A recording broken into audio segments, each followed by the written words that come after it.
Jadi saya berani selalu melakukan inovasi. Makanya tahun ini ada bentuk pelatihan yang disebut dengan pelatihan di tempat kerja. Dan ini di antara 14 balai diklat ini baru balai diklat Keagamaan Surabaya yang memprogramkan.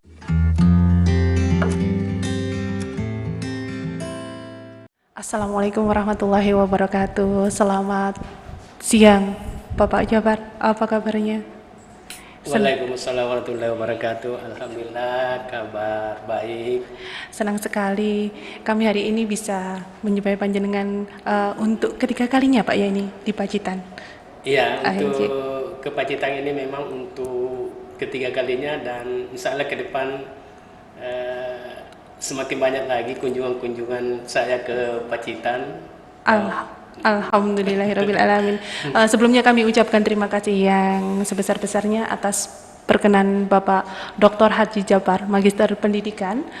Beliau adalah Kepala Balai Diklat Keagamaan Surabaya di pojok kami, yaitu pojok ngobrol bareng Kemenak Pacitan. Kebetulan 1 minggu ini ya Pak ya, kita penuh dari tanggal 7 sampai tanggal 12 Balai Diklat Keagamaan Surabaya menyelenggarakan kegiatan pendidikan di wilayah kerja. Ada 2 angkatan untuk penyuluh agama honorer, yang pertama, yang kedua untuk Madin. Kami sangat appreciate sekali, sangat surprise sekali, dan itu suatu kebanggaan buat kami. Balai Diklat Keagamaan Surabaya menyelenggarakan diklat pertamanya di tahun 2022 di Kabupaten Pacitan, seperti itu ya Bapak. Bapak Jabar, kalau kami ingin tahu secara lebih jauh, seperti apa sih sebetulnya istilahnya program rencana kerja besar, kerangka besar pelatihan Balai Diklat Keagamaan Surabaya di tahun 2022? Ya.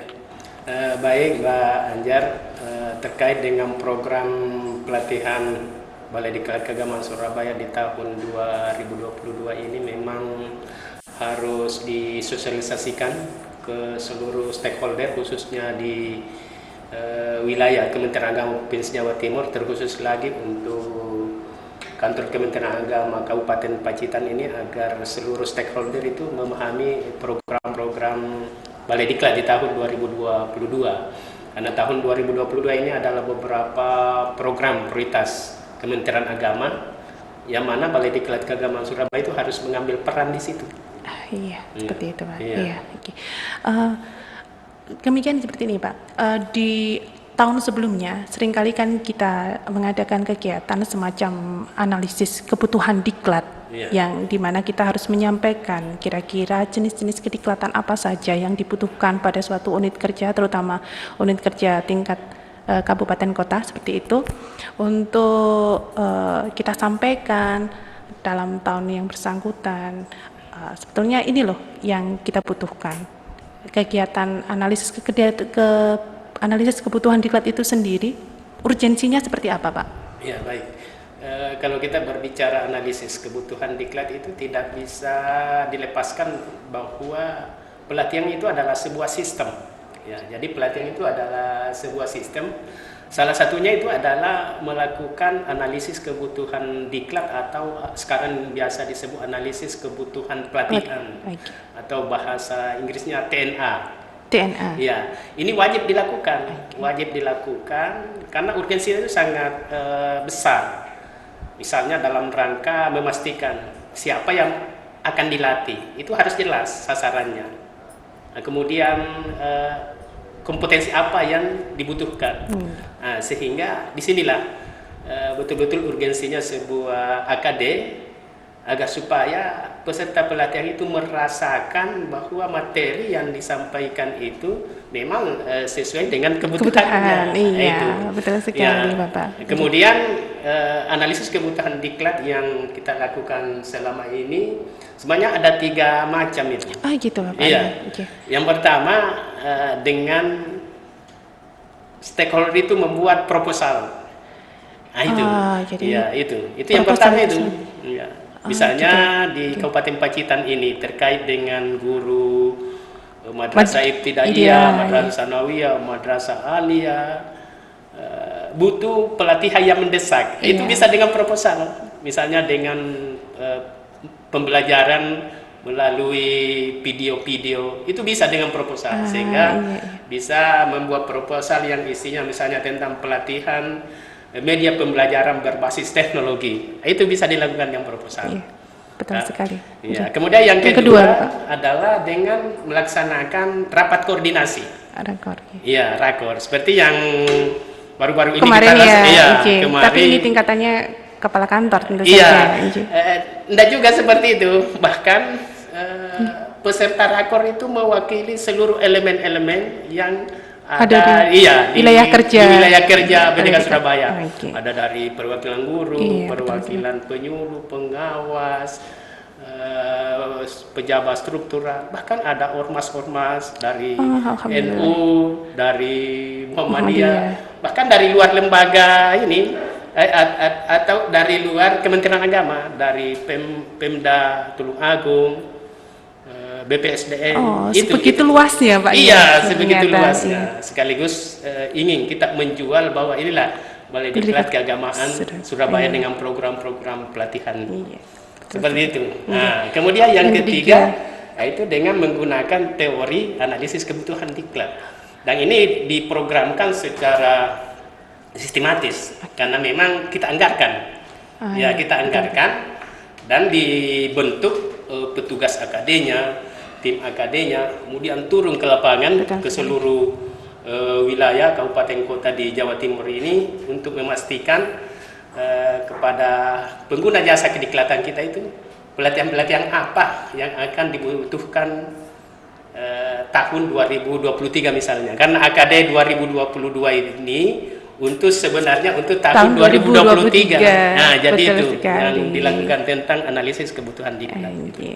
Alhamdulillah, berarti ini tadi ada tambahan informasi buat kami sendiri untuk memahami bahwa sebetulnya mekanisme penyusunan rencana diklat itu mulai dari proposal, rakor, dan analisis kebutuhan diklat. Namun kemudian tidak jarang kita ketika mengikuti kegiatan analisis kebutuhan diklat ini kurang begitu jeli dan mendalam. Pada tahapan proses analisanya, sehingga yang kami sampaikan masih bersifat umum Bapak, seperti itu. Harapan kami mungkin ke depan kita diberikan waktu yang agak sedikit longgar dalam hal proses penyusunan analisis kebutuhan pelatihan untuk tahun berikutnya, sehingga tujuan dari pelatihan bisa memberikan bentuk dan hasil pelatihan sesuai dengan kebutuhan di masing-masing kabupaten kota, seperti itu. Terlepas dari itu, Pak, di setiap akhir tahun kita juga sering dapat kegiatan yang namanya evaluasi pasca pelatihan. Nah, ini pasti ada korelasinya, mulai dari analisis kebutuhan, kemudian pelatihan itu sendiri manifestasikan, dijalankan di setiap kabupaten kota. Bahkan tidak jarang dalam 1 tahun kita dapat 2 atau 3 kali angkatan Pak di Pacitan ini. Kemudian di akhir tahun kita dapat ini tadi istilahnya apa nih? Evaluasi. Ya, di evaluasi ini kami ingin sekali memberikan masukan sih, sebetulnya masukan yang sifatnya real. Menurut Balai Diklat sendiri gimana Pak? Selama ini apakah masukan kita itu sudah cukup merepresentatifkan kebutuhan untuk kediklatan selanjutnya kayak itu? Oh ya. Jadi kembali saya katakan bahwa pelatihan adalah sebuah sistem, maka tahapan yang terakhir itu adalah evaluasi pasca pelatihan. Ya, untuk apa dilakukan? Sebenarnya yang ingin kita dapatkan di situ adalah informasi atau data bahwa memang para alumni itu sudah diberdayakan. Nah, itu sudah diberdayakan di tempat tugasnya. Dalam arti ilmu-ilmu yang didapat di dalam pelatihan itu, selama pelatihan itu memang sudah diimplementasikan. Dan ini yang harus mengetahui juga adalah pimpinan yang bersangkutan. Makanya akhir dari sebuah pelatihan itu adalah kita membuat surat bahwa yang bersangkutan agar supaya diberdayakan, karena di dalam program pelatihan itu ada namanya RTL. RTL betul Ya, sekali. ya, Jadi itu rencana tindak lanjut. iya. Ya, Berarti kan itu iya. tapi bentuk pertanggungjawaban Ya, implementasi RTL-nya itu implementasi sendiri. RTL-nya dan Iya. ini harus didukung oleh atasannya masing-masing. Masing-masing. Iya, karena Iya. bisa jadi kegiatan RTL itu membutuhkan sarana prasarana, membutuhkan Waktu, tentu membutuhkan saja. anggaran. Iya. Ya, jadi sehingga pimpinan Iya. harus mensupport kegiatan para alumni-alumni pasca Iya. pelatihan, sehingga ketika kita turun di lapangan, tim kami kan setiap tahun kami membentuk itu yang namanya tim evaluasi Si pasca pelatihan, Betul sekali, di Bapak. mana tim itu turun ke lapangan mengambil secara sampel saja, bukan seluruh alumni, Betul, karena itu iya. akan menyerap banyak anggaran. Iya, tentu Sehingga ini juga hanya sampel saja. Misalnya guru kita evaluasi, maka kita memberikan instrumen istilahnya itu 360 derajat. Termasuk Maksudnya itu pengguna. maksudnya itu 360 derajat. Kita tanya siswanya. Iya, betul. Nah, itu. Kemudian yang kedua kita tanya teman sejawatnya. Kemudian yang ketiga kita tanya atasannya. Oke. Nah, kemudian yang terakhir dirinya sendiri yang kita tanya. Ya, seperti itu untuk memastikan bahwa memang outcome daripada pelatihan ini sudah ada. Nah, itu ya. Oke. Terima kasih Bapak atas penjelasannya, atas ngobrol barengnya di pagi ini. Beberapa hal yang bisa jadi ilmu baru buat kami. Iya. Tentu saja bisa kita informasikan secara menyeluruh untuk seluruh keluarga besar kantor Kementerian Agama Kabupaten Pacitan, terutama bagi teman-teman yang nanti membutuhkan kediklatan secara khusus Iya. misalkan. Bisa jadi kita mengakses ke PDWK maupun PDTK istilahnya. Iya, ada yang baru ini Pak yang belum kita ulas, PDTK ya. Iya. PDWK kan sudah beberapa tahun ya, sudah biasa berjalan, bahkan Iya. sudah ada kalau 10 tahun ada ya Pak PDWK. Kalau dulu istilahnya memang DDTK, diklat di tempat kerja, kemudian beralih ke pelatihan di tempat kerja, di wilayah kerja. Iya, jadi begini, karena saya itu di Badan Litbang itu betul-betul sudah lama, jadi istilahnya saya betul-betul memahami gitu Pak. bentuk-bentuk pelatihan Iya. itu, mulai dari tahun 2010 sejak saya menjadi Widasuara, sampai saya menjadi kepala balai diklat di Semarang, kepala balai diklat di Denpasar, akhirnya sekarang menjadi kepala balai diklat keagamaan Surabaya. Kebetulan juga saya sebagai koordinator kepala balai diklat seluruh Indonesia. Ya, sehingga bentuk-bentuk pelatihan itu memang kita rancang berbeda dengan balai diklat lain. Jadi saya berani selalu melakukan inovasi. Makanya tahun ini ada bentuk pelatihan yang disebut dengan pelatihan di tempat kerja. Dan ini di antara 14 balai diklat ini baru balai diklat keagamaan Surabaya yang memprogramkan. Iya, jadi saya juga sudah mensurvei min 4 Pak. Ya, min 4, dan itu bisa jadi nanti tahun ini kita bisa programkan untuk pelatihan di tempat kerja. Alhamdulillah. Artinya apa? Saya itu selalu tertarik datang di Pacitan karena saya melihat di sini timnya sangat solid. Alhamdulillah. Timnya sangat solid, sehingga itu sudah semua juga yang mendorong kita bahwa ini Kemenag Kabupaten Pacitan ini betul-betul ingin memajukan SDM-nya secara totalitas, sehingga itu menjadi pertimbangan yang menarik juga bagi Balai Diklat untuk menetapkan pelatihan-pelatihan di tempat. Makanya Pacitan, saya sudah tepati janji saya ya. Tepati janji saya waktu datang bahwa saya akan melaksanakan 2 pelatihan sekaligus di sini. Hari ini sudah terbukti. Tentu saja kalau sudah seperti ini kita sudah dikasih yang manis, mau manis lagi. Lagi dong Pak, kapan? Lagi dong Pak yang PDWK, sekian angkatan lagi di Pacitan. Kita siap. Pak Kepala siap, Pak Kasubag siap.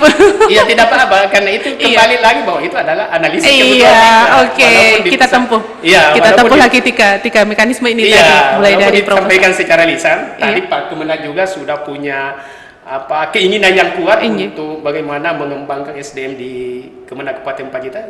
Tentunya saya sebagai lembaga pelatihan harus juga mengambil peran di situ dan memberikan jaminan bahwa insya Allah ke depan kami akan menempatkan beberapa pelatihan di sini sepanjang pelatihan ini bermanfaat bagi peserta, juga mendapat dukungan. Tentu saja, kalau seluruh stakeholder di Pacitan, termasuk kami pelaksana, Allah siap. Di tingkat pelaksanaan siap, insya Allah.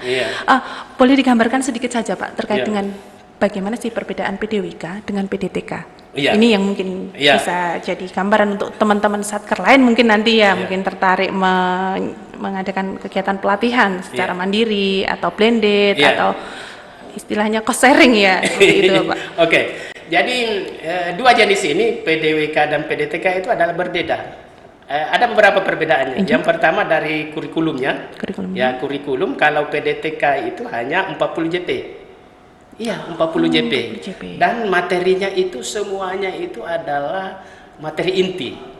Nah itu. Sedangkan kalau PDWK materinya itu adalah 3 kelompok itu. 60 JP. Iya, 60 Iya, JP. 60 JP dilaksanakan selama 6 hari. 6 hari. Kalau PDTK hanya 4 hari. 4 Ya, hari. jadi kurikulumnya itu PDWK 60 JP dan itu terdiri atas materi dasar, materi inti dan materi penunjang. Betul sekali.